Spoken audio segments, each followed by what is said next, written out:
Good morning, I'm Frank Powers, and this is Lifestyle Tucson, the program where I speak to our neighbors, the people behind the scenes of our amazing organizations, small businesses, and nonprofits. Our friends are informing you how they serve our community, and they are here to give you updates on future projects. So let's make some new friends today. Yeah.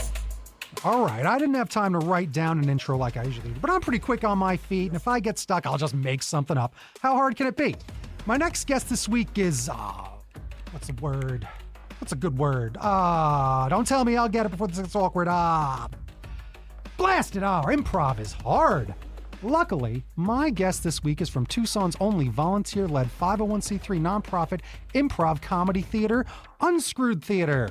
Unscrewed Theater is dedicated to teaching and showcasing the art of improvisational theater, as well as other unique forms of live entertainment. They foster a safe and supportive atmosphere in which artists can grow and explore their talent. They provide a venue to showcase these talents as to enrich our community through the art of comedy.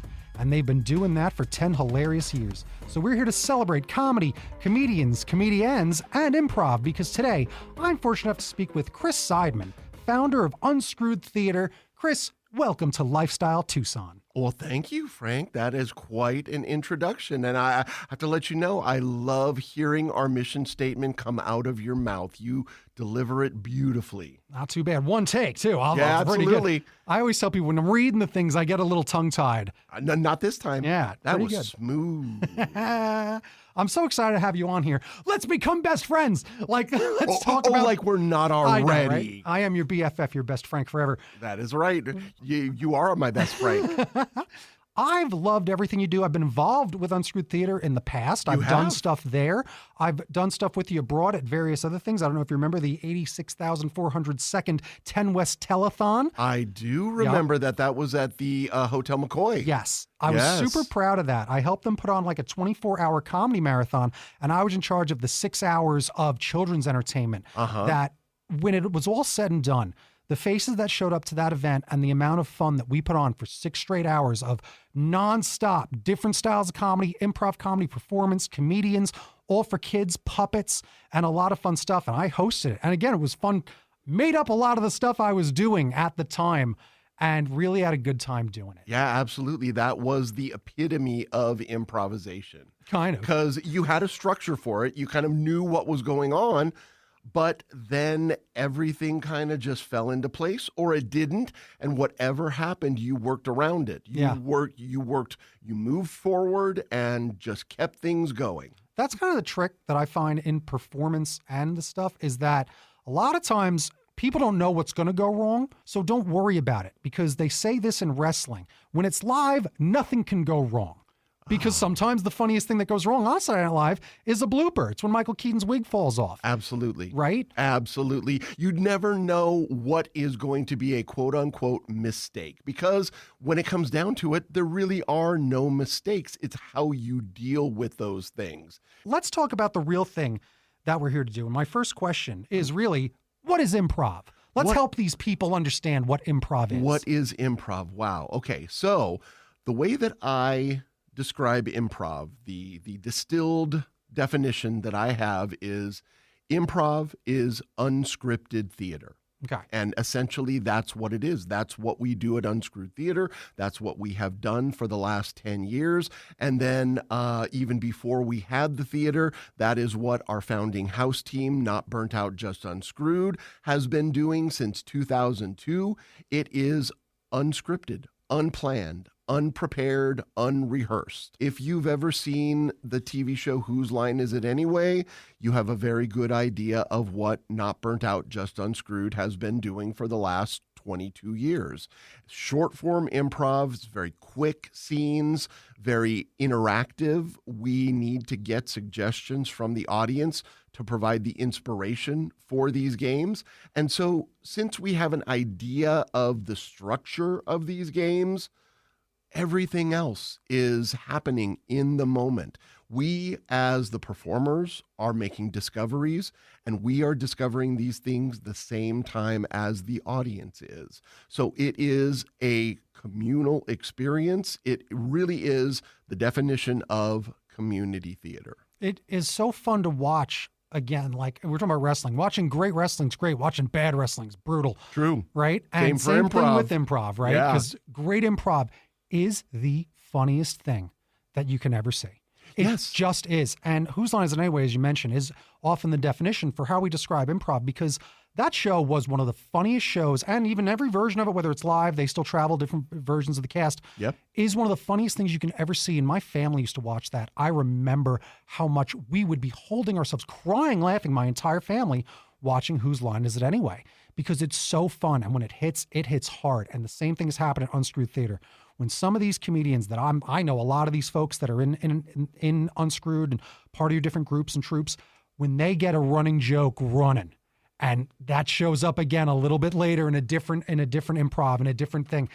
It is so funny. And sometimes those running jokes will carry on for a week or a different show. And you'll see, because you get these, you build an audience, you build a fan base, you build a fan base for some of these groups. And that's the thing. So you've been doing this for a good long time as you're not burnt out, just Unscrewed since 2002. And then you didn't open the theater till 2014. Correct. Right? That's incredible. Yeah. What are we doing on the 26th and the 27th? It sounds like there's a 10th anniversary show. Well, it just so happens that on January 26th and 27th, Unscrewed Theater, the building, the brick and mortar, the nonprofit organization, we are celebrating 10 years in Tucson, and we are thrilled to have been in the community this long, and we are going to have a party. We're going to have a supersize improv show on Friday night, the 26th, that features all of our house teams in the same show. Usually that doesn't happen, and we might even throw in a couple of other games with a couple of other improv comedians. And then on Saturday night, the 27th, we are going to have two shows. We are going to have a family-friendly 10th anniversary celebration at 7:30. And then at 9 o'clock, we are going to have Take Off the Filters, Let Your Hair Down, uncensored 10th anniversary celebration. And so we are looking to bring back people who have been a part of Unscrewed Theater, former players, people who used to be involved with the organization. I would dare say that the Best of Tucson Best Comedian this year, Priscilla Fernandez, was a former member of Unscrewed Theater. I can't guarantee she'll be there because she's got a lot of wonderful things going on, but those are the kind of people that we're looking for, people who have helped build and sustain Unscrewed Theater over the last 10 years, and we want to celebrate, and we want everyone to celebrate with us. It's going to be a who's who, not a who's this, at Unscrewed Theater on the 26th and on the 27th. Go get all the details. Where can people find information? It's unscrewedtheater.org, correct? Absolutely. That is your best resource, unscrewedtheater.org. So let me ask you now personally, because let's get to know you a little bit. Okay. Why improv and not another version of entertainment or performing? What other versions have you done? Well, why not another form of entertainment? Because I'm in Tucson. But that's the short answer. That's the flip answer. But first of all, I do want to kind of adjust one of the things that you said during the introduction, which was amazing and, maybe even honestly a little hard to live up to. But my title is executive director. Okay. And so I'm not necessarily the founder of Unscrewed Theater, because Unscrewed Theater is a nonprofit. We're a 501c3 community theater. And so there are many founders. True. There are many founders. And so I'm the executive director. And so what I do is I kind of handle the day-to-day operations. But there, as you mentioned, there are many, many different dedicated, passionate volunteers that really contribute to the success and the running of the organization. I just happen to be there more than anybody else. Yeah, well, someone's got to be the guy that's in charge of making sure the lights stay on. Exactly. and I do that along with cleaning the bathrooms, teaching classes, performing as part of a troupe, hosting shows, so, buying the concessions, many different things. And so I am just so thrilled, because that is one of the reasons why the theater itself has lasted 10 years. And we look to be going strong for another 10 years because, well, we extended our lease. And so we have to be able to pay the rent for another 10 years because that's what our lease says, but also because there are so many people around the organization that are passionate. And the great thing about it is that everyone gets something different out of it. Everyone who volunteers, as in any nonprofit organization, you have probably interviewed many different nonprofit organizers and administrators, and they all have their own passion. They have the thing that makes volunteering valuable to them. Mm-hmm. And we have it at Unscrewed Theater as well. I mean, there are some people who love to be on stage. There are some people who love to work behind the scenes, knowing that they're supporting what's going on in the organization. There are some people that just love to be around to laugh. You know, we've had more than one person say that, you know, this is my happy place. I'd like to come here because everyone's friendly and they, for the most part, get along, and it makes me happy to be here, you know? And so that is the biggest compliment that we can get. And so how did the theater, or how did I become involved with the theater? Well, how did you get, well, I mean, I kind of get the idea of, again, a ragtag group of kids get together and put something together. That's really why, is. Yeah, and that's my favorite thing. It's the Revenge of the Nerd story. It's the whole thing. When a group of 10 people put something on for 1,000 people, it's really incredible, you know, and that's what's fun. I love doing things with friends. I love performing. And man, the hardest part of it is dreading the work you got to do. And then once you're doing the work, boy, I'm having fun doing this. Once we're all together in a room, it's easy. It's getting people in one room together that's hard. It is the organizing. It's herding those cats, so to speak. And that's what it's always been, is herding cats. That's exactly what it is when it comes to entertainment. So having a beacon for people to show up, people that want to find a place for themselves, want to find a place to get this out of their system or perform, learn this skill, because that's the best part about improv. And I say it all the time. It's not just going to help you on stage. It's going to help you in the boardroom. It's going to help you get a date. Because if you're able to think on your feet, to not have stage fright can happen at the bar talking to an individual. Yeah. Stage fright happens in a job interview. It does. Oh, definitely. Yes. Get past it by learning some of these skills, using these tools from some of these games that you play that really teach you how to think quickly. And if you want to be able to think on your feet, improv is a really great way to do it. And that is how I got some of this too. It's not just being a fast talking New Yorker. It's because I took some improv back in the day, tried to do stand-up, but I didn't really like stand-up. So I found improv was a bit more fun and a lot more my speed. What made you decide improv over, again, like being a comedic actor or doing stand-up comedian? Why is this the way that you like get your performance out of you? Yeah. Well, let's see. What I can tell you is the short version is that I've really always wanted to be involved in some way in the entertainment industry. I was born and raised in Southern California, you know, more in Orange County area, which is about 30, 40 miles away from the center of the entertainment industry, Hollywood, that kind of area. And I had always been fascinated by that business, the entertainment, acting. And so for a long time when I was young, I wanted to be an actor. I was in school plays. I was in high school drama all 4 years. That was my jam, you know. That's where I felt comfortable. And then after high school, I didn't really pursue it that much. Maybe a little stage fright, if you will. Mm-hmm. And so I kind of focused a little more on just kind of trying to find some economic security, keep a roof over my head, pay the rent, that kind of thing. And I was in, you know, an occasional community theater production. And so I kind of let it go by the wayside. And then when I moved to Tucson in 2004, I was really kind of starting with a clean slate. I didn't have a social circle. I was looking for something to do. And so at that time, I was talking with a friend of mine from high school. He was up in Eugene, Oregon, doing something called Comedy Sports, which is a kind of a franchised improv theater around the country. And when he said that, it was kind of like a light bulb went off. And I said, oh, okay. Well, I remember in high school we did things that I didn't really know as improv, but we called them theater games. And so I said, well, and we usually did it between productions or, during class on a rainy day, something like that. And so they were just fun.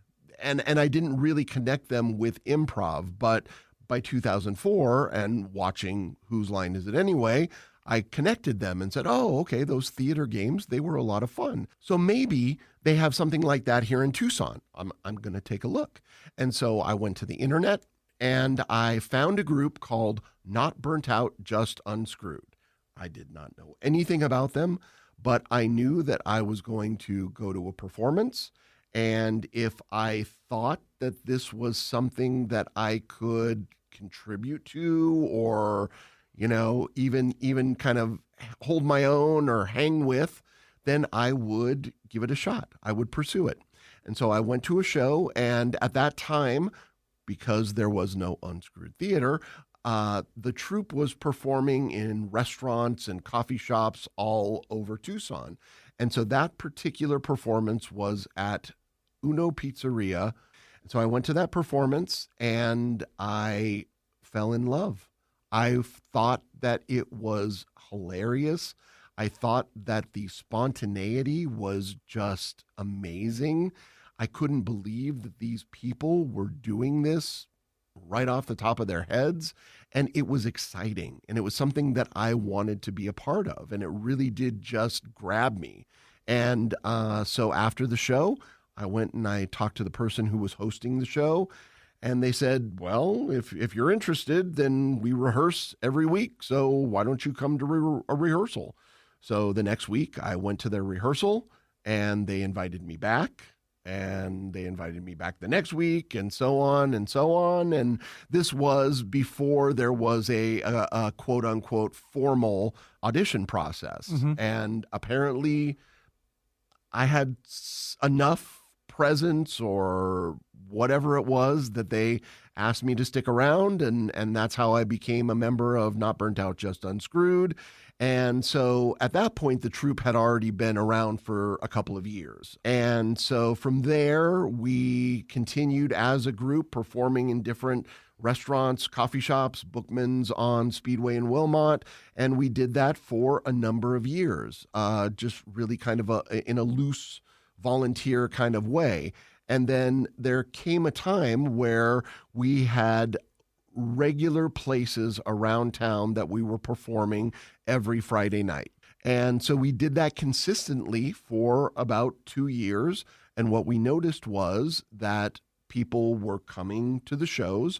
We made sure that these shows were always family friendly because we didn't know who to expect because they were public places. And they were always free. We would go around after the show and collect donations, pass the hat, if you will. Mm-hmm. And all of that money went into a bank account for the troupe. But during this time, we noticed that people were coming to the shows, they were continuing to donate, and they were coming back, and they were bringing other people. And so this is how kind of our fan base was growing, how we could, it was a visual proof of concept that this may be something that we could expand on. And so after a couple of years, we got together collectively as a group and basically said, if there is enough buy-in on this idea from enough people, we would make a go of it. And it turned out there was and so what we said was, rather than performing in all of these places around town, why don't we find a central location and have people come to us? And so that is how Unscrewed Theater was born, basically. And again, at that time, I was not really in charge of anything. You know, I was just part of the group. And at that moment, with myself, I had to kind of make a choice whether or not I was going to be all out or all in, because I knew that it wasn't going to work any other way for me. And so I decided to just go all in. And so here I am all these years later. There you and go. then, yeah. And that's all the time we have. No, I'm just kidding. That was amazing. And that central hub is at 4500 East Speedway in Tucson right here at 85712. It's number 39. Not hard to miss. And that answer was excellent. I'm just teasing you. Oh, no, I understand. I understand. Well, I remember the first time I really, besides Who's On Is It Anyway, like improv, I got to do a little bit of it, was on a cruise with my family. Oh. And it was a real fun thing. They asked for volunteers, and I'm like, all right. And again, still not as outgoing as you'd think. And then I do it, and I do pretty good. Like the girl has me, I'm washing something, and then she says like, oh, what are you washing that giraffe for? And I instantly just get real tall and start washing the neck of a giraffe, and people are laughing. And it was so fun and rewarding. On that same cruise, I rented a tuxedo. Oh. That's the first suit. Like, you know how I'm known for my kind of wacky suits? Yes. The first wacky suit was I just bought a nice tuxedo. And then after that, like, let's get a funny suit. And that's the funnier suit. And that became a part of it, of like adding that to like, I feel comfortable dressing funnier. And finding the comfort of performing.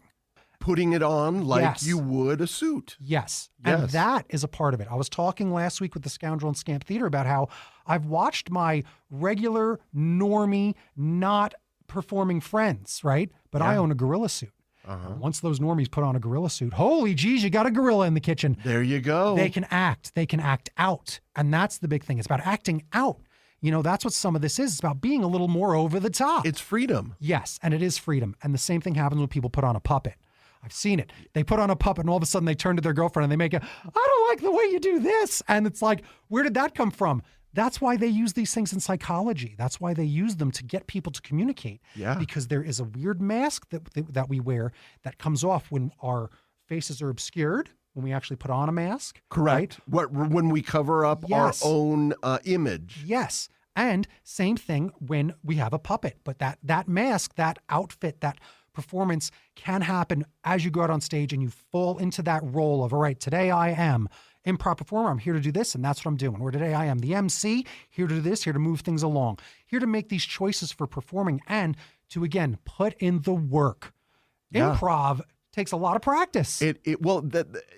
Recently what I've been saying in our improv classes is that, yes, absolutely improv takes practice, but it's almost like yoga, where improv is a practice. Yes. Improv is something that you practice, and it is a practice. I mean, if you're not, if yoga is a little too woo-woo for you, then it's almost like golf, right? Okay. You're never, you always are pursuing that perfect round. You're always pursuing that perfect stroke, that perfect shot, right? Mm-hmm. And sometimes there are times that you get it, a couple of times, and then maybe the consistency falls off a little bit, but you still pursue it. It is a practice. You're doing it, and therefore you feel it. Mm-hmm. You hopefully get better at it, and it does kind of affect other areas of your life. Yeah. Hopefully in improv for the better. Definitely. I think it's the biggest confidence builder. It's such a good workout for confidence because, again, that stage fright, that thing, it's a muscle I'm still working on, where I just did a fun thing, and you've seen me do this from time to time, and I bring it up whenever I can. I like to be Scrooge. So I do. Oh, yeah. Yes, I do my Scrooge character. Now, I was just talking to my buddy Joel, and he's done stuff at Unscrewed Theater because we do Keep Tucson Sketchy. We've done that at Unscrewed Theater. Yeah. And everything you just said, your story for the way that you got involved with Unscrewed is the same story I've heard with many organizations, whether they are autism organizations where people are just looking for groups that they have something in common with and that there's a resource for them and a community for them. It's the same thing with this, where I joined up, met Joel when I was just trying to go down to the local public access television, and guess who you're going to meet down there? Other people that are involved in this. Biggest piece of advice that I give to people is don't make your friends do the things you want to do. Make friends with people doing the things you want to do. And that means leaving your house, going out there, volunteering your time, and even donating your time. That's a way to do it, because we all think that time is precious, because it is. And the way you're spending it, deciding what you're going to watch on Netflix, not even watch anything, get out of the house, get off the couch. I did a fake movement a while ago called Stand Against Couches, because I wanted people to stand up and get out of the house and go to all these local things, all these local shows. People ask me a lot because I'm out and about in the town. They're like, how do you know about all this stuff? You got to just kind of pay attention because there's so many things going on. How easy it was to join has been the biggest factor. And that's my call to action to anybody listening. Chris's story can absolutely be your story. It absolutely can. You can just go find something you're interested in, like this improv group, and go for it by joining up, volunteering, and just doing your best, trying real hard. Yep. We do it with Keep Tucson Sketchy. We have anyone that's after a show come up to us, I think I really want to be, okay, our next meeting is Tuesday. Here's the Zoom link. We just invite them on in. It's never really steered us wrong because that's what happens with stuff. Other people kind of have to leave their group for a while. Maybe they'll be back for another episode in another month or two, but then a new person's shown up and they've got all this chutzpah, right, to go for it. And that's what's been exciting. So I really always try to get people motivated and answer that call to action that you've got. Go out there and get involved. So tell me about the classes, because that's the next best thing that you guys have, is these classes to get people out of the house motivated and more inspired to be more confident when, again, they're on stage or just in the world. Yeah. Tell me about some of the classes you have. Well, that's a great point, Frank. That's what I usually say is you don't have to want to be on stage to get something out of the improv classes, because there are people, I know, I've met people who don't want to be anywhere near a stage. It is just not part of their personality. They don't want to do that.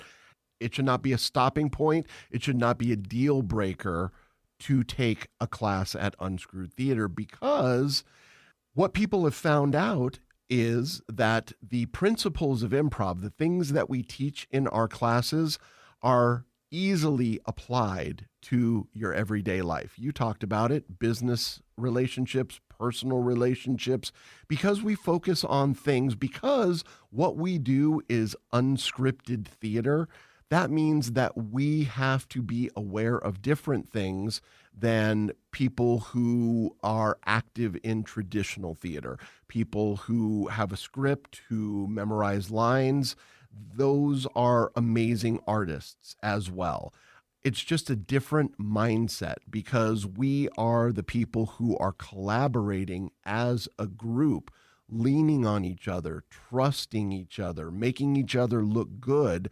And so to do that, we need to identify and adhere to different principles. And those are the principles of improv. And it's very much just like having a conversation, right? There are people who are very good conversationalists, and there are people who may need a little help. And if you know anyone who is needing a little help as a conversationalist, I would suggest that an improv class is a great place to start, because not only do you practice and learn the principles of improv, you also do it in a really fun way with other people. And so that is the social aspect to it as well. One of our house teams that are performing right now and have been a mainstay of the theater for the last 6-7 years, they all started as people who went to an improv class, and they liked each other. They wanted to continue. They all took the next class, and then they all took the next class. And when there wasn't any more classes to take, they went out on their own and they worked together to create a musical improv team. So every month, this group called From the Top, they perform an improvised musical. So they have live piano and percussion accompaniment. Wow. They get a couple of suggestions from the audience at the beginning of their show, and they create a musical with a storyline and songs and characters and maybe even a little choreography, and everyone works together to accomplish that, to make that happen and to make it amazing. I mean, I've done improv I've consistently been performing improv for over 18 years, and looking at a group doing musical improv still amazes me. It's the best part of collaboration. That's why Wayne Brady was like the standout on Whose Line Is It Anyway, because he would handle the music, and oh my goodness. Yep. It's so impressive. Stand-up comedy is great and it's fun, but is it impressive all the time? The way that when you see great improv, it's impressive. It's seeing a feat is what it is, because you've just seen someone's like, they just made all that up. Yeah. That's incredible. What you're talking about, where it's like, just kind of know where you're going is important. And then you just got to just get there. You don't know the path. You just know the destination. Right. It's a lot. It's funny how much, as we were joking earlier on, like a lot of the things, the trust, making others look good, right? It's not always about you being the star. Sometimes it's like, let's let this person shine. They just hit something. They've got their moment. Yep, I got to support this thing that's about to happen in front of my eyes. That's wrestling. It's the same thing. A lot of that trust. And that's important. You're going to build that up by building that team, building that friendship. Again, a ragtag group of kids come together and put on a show. And that's what you're doing. You're creating another group and another group. You've got some other great groups. You got a kids show one, the comic one, right? What's that one called? Absolutely. Well, that is our Unscrewed Family Hour. It is once a month on the third Saturday.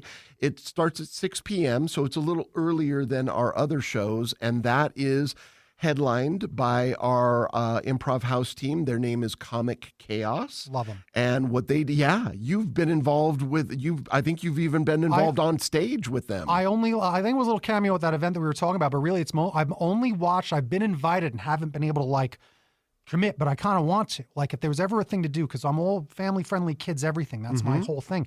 I grew out of being an offensive little brat. I mean, that's kind of the whole part of it, is that there's a phrase like you kind of grow up to meet your opposite, supposedly. And I used to just try to be offensive for fun when I was in college, and a New Yorker in the Lower East Side, and just being a jerk.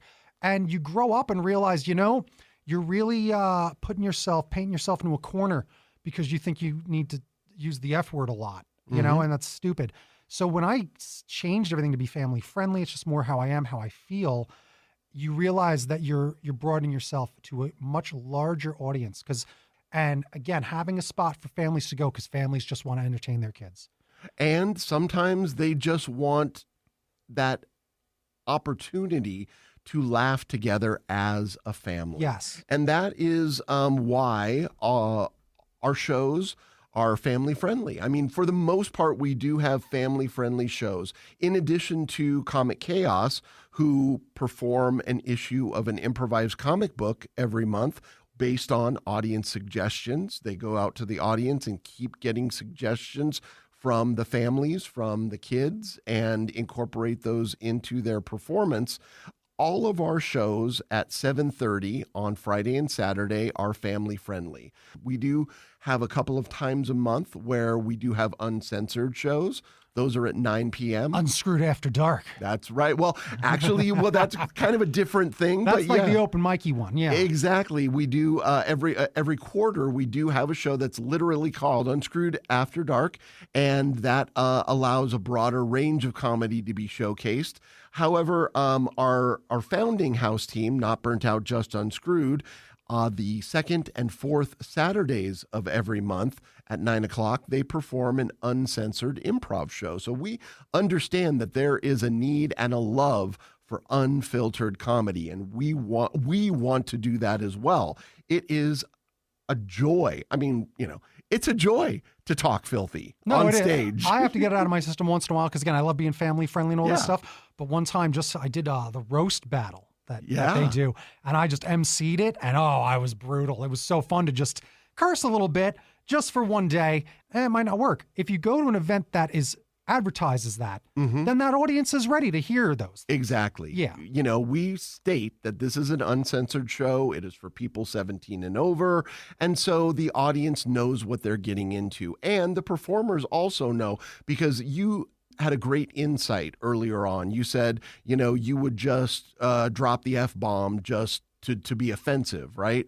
Well, in improv, or just in any kind of comedy, I think, what we try to do is we have that adult content. We have that, salty adult language. However, what we try to adhere to is playing to a higher intelligence, right? So we know that there are adult situations that are relatable, and people have them in their everyday lives. They're just not for kids, They are things that adults go through, that adults share, that can be a little raunchy or a little, foul-mouthed. and that's what we provide. To just go for what I call the low-hanging fruit is easy. You can make a toilet joke, you can just curse for cursing's sake, and most likely you're gonna get a laugh. You can talk about a bodily function and it's gonna make people laugh. But there's something beyond that. There's something beyond that, and that's what we try to bring to our uncensored shows. Heck yeah. And let's talk about the big show coming up, because I kind of buried the lead. I might go put this in the front. I would be grateful if you did. Yeah, don't worry about it. On the internet, though, it doesn't matter, because we're going to put this exactly where it belongs. We're going to slice this clip out. If you are still a person who thinks Facebook is a valuable resource, we have a very rich Facebook page. So please look us up on Facebook. And we even have that Instagram page. So you can get more information there too. And I was going to actually say that they have a great YouTube page, because not only can you attend these shows, if you're not here in town, you can watch them live, because you kept all these things you were doing during COVID. Let's just keep broadcasting. Let's just keep making videos. You have over 3,000 videos on your YouTube page. Yes. So let's get some more subscribers over to the Unscrewed Theater YouTube page. That's an exciting thing that's happening, and I love watching all that. And the fact that it's all there is phenomenal. I got to look back in the archives. I'm like, I'm probably in some of these videos for sure. It's very possible, yeah. And we have videos going back, go to almost the very beginning of the theater. That's incredible. In 2014. And so, in addition to that, we also, like you said, one of the things that we were doing during COVID was we were having weekly quarantine shows on Zoom. And so we've kept our Zoom account, and what we are doing now is every one of our shows every Friday and Saturday are live streamed. So if you are not able to get down to the theater but still want to have a laugh with us, enjoy some Unscrewed Theater comedy, and also maybe even type in some suggestions, because we get suggestions from our online audience as well. Look at that. So it's live. Yeah, so it is live as it happens. So you can live stream our shows as well, no matter where you happen to be. All you need is Zoom and an internet connection. You got to really hype that up a bit more, because you could make this like a national thing. How many comedy theaters are doing that, where you can even do live adding to the show, like from the chat? That's incredible. I don't think a lot of people do that. That's very innovative, and probably something that's almost a gem that's not even being realized. We got to hype that up, because I bet we can get this audience from all around the nation to pay attention to a lot of the stuff happening at Unscrewed Theater, because the cream rises to the top. Oh, yeah, dig it. That's right. As the Macho Man Randy Savage says. Oh, yeah. I have a few more things, because we went a long time here because I wanted to. I knew that when we were talking. I said, we might talk for almost an hour, and we'll put some of this online, half of it on the radio, and all over the place on social media. All right. But let's talk keep about, it going. Yeah, let's talk about getting people involved. You want to get involved. I think some of the best advice to get involved is maybe just go check out a show, because they're always looking for new members and volunteers, right? You don't have to do it full time. You can do it part time. You can do it anytime. All right, that's Absolutely. how it works. And see, that's the thing, is we are always looking for volunteers for our Friday and Saturday shows, right? We're always looking for people to be there as the shows are going on and be behind the counter, help people find their seats, take tickets, things like that. We also, because we are a volunteer-based organization, we have other areas that need help when we're not having shows during the week. Marketing help, promotion help, office help, filing, outreach, public outreach, so that we can grow our presence in Tucson. I mean, one of the things that I found out quickly once we opened the theater was, after a couple of years, when someone would say, "Oh, I've never heard of you," I felt dejected, deflated, because we had worked so hard for 2 years to get our name out there. And by that time, I thought that everybody in town would know about us. And so over the years, it's actually been a huge shift, where nowadays, if somebody says, "I've never heard of you," it's not, I don't say, "Well, we've been around for 10 years. Why do I?" It would be like, "Wonderful. Well, now you do. Now you have the opportunity." And so it's just been a journey. Yeah, they do in comics. Like, that's why comics always retell that origin of Superman, because it's always someone's first issue of a comic. Ah, Yes, and that's kind of the that's a good mentality. point. Yes. So it's always exciting to get a new person involved. They're not missing out. People live in their own bubbles. In Tucson, we have a high tide and a low tide as well. You know, every 4 years, you can guarantee that 70% of those people are gone. You got a new crop of college kids that need a date night, and improv theater is a great date night. It's a great fun thing to do, a great reason to go out and find something to do. And even again, I went down and I was just ripping tickets after COVID. Just needed to get out of the house. It was just a reason for me to get reacclimated to people again after COVID. And it was also like, I'm just going to go to this place because I'm not going to perform, but I know half of these performers and want to get to know the rest of them. And I'm friends with a lot of these comedians. And very quickly, just being the ticket taker, I got a little more entrenched in the scene and know people that are doing things all around. And again, I love being a connector in these communities. Improv and comedy community here in Tucson is very rich. It's very rich. And I don't mean Rich Gary, even though he's in all of them, but they're very rich. All right. And speaking of him real quick, that's one of the things that I love is that Rich makes us play some of these improv games after we do our sketch comedy show. We'll do these very celebratory community games that he says you guys do after the improv shows and after these things where it is just like call out your favorite moment or call out your favorite thing that person did, and really coming up with some of these things that really show appreciation for stuff and really show the community. Even certain little handshakes that he's done with us really bring us together as a creative group. Yeah. And it's just something to celebrate. I love that Unscrewed Theater celebrates it so well and has been doing it for 10 years. Let me ask you this. If you had one wish for your organization, what would it be? Well, let's see. I would say if I had one wish for our organization, it would be an angel sponsor, an angel donor. Okay. You've probably heard that term in different nonprofits and things like that because even though we are passionate, even though we have been around for 10 years, and because we are a nonprofit, one of the largest areas of opportunity since the day we opened our doors has been development and fundraising.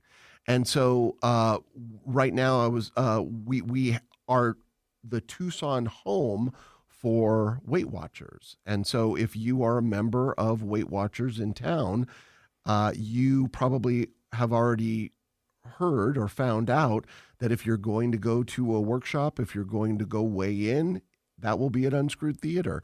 And so Weight Watchers has been very kind.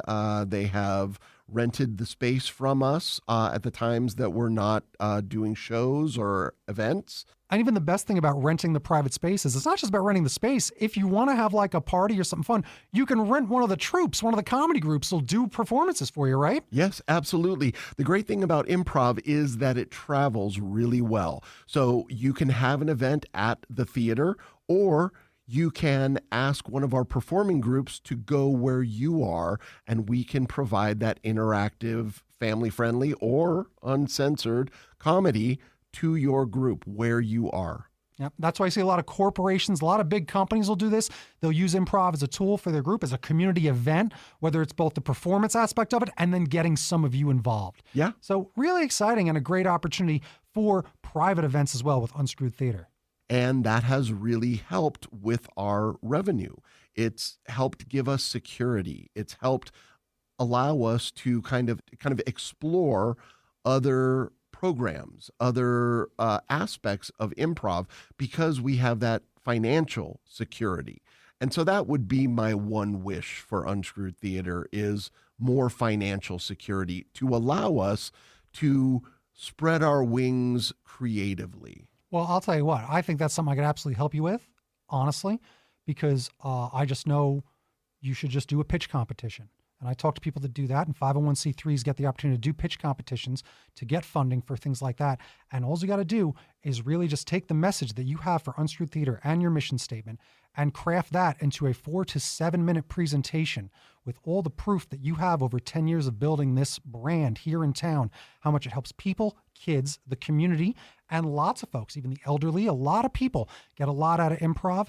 And I guarantee that there's an angel investor out there that's a big fan of comedy, because that's not a hard sell. Yeah. So we're going to do that, and I'm going to try to connect those dots. I'm going to check my emails, and I'm dead serious because I know that I can help you do that. And that's all anybody really needs, is just someone to believe in them.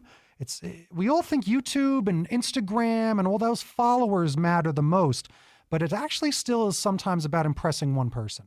One person that can really help you financially back a great idea and a dream that helps others achieve their dreams. Well, that's a wish that I'm going to try to help you grant, because today we made friends with Chris Seidman, executive director and performer of Unscrewed Theater, dedicated to teaching and showcasing the art of improvisational theater, as well as other unique forms of live entertainment. Thanks for joining me today, Chris. Thanks, neighbor. This was Lifestyle Tucson. Oh, I get teared up. You said that. Oh, geez. Bing bong bing, time for a recap. What a great time I had making best friends with Chris Seidman. I really enjoyed that conversation. We even talked about wrestling for like 10 minutes that I edited out, but what a good time. I was teasing Chris for a minute that I thought his one wish might be that someone fixes his sign. It's been hung upside down for 10 years. You'll see it when you go to the big show, the big 10th anniversary show. You can follow him on Instagram at Unscrewed Theater, and of course subscribe to that YouTube channel with over 3,000 funny videos at Unscrewed Theater AZ over on YouTube. But that really was a really great time. I hope that you do go attend the show on the 26th or the 27th. Go get all the details for it on the website, like I said, unscrewedtheater.org. But I want to thank our new friends at Unscrewed Theater for joining me today. You've been listening to Lifestyle Tucson. If you're a nonprofit that would like to be on the show, email lifestyletucson@gmail.com. For more information about this program or to listen to something you may have missed, go to the Sunday Mornings page on klpx.com, kfma.com, mixfm.com, or espntucson.com. You can also subscribe on iTunes, Spotify, and Audible, or wherever fine podcasts are improving. Right, it's weird when you read it. Follow on Facebook, YouTube, and Instagram at Lifestyle Tucson, because I'm your BFF, your best Frank forever, Frank Powers. Toot Toot Tucson. I love you the most.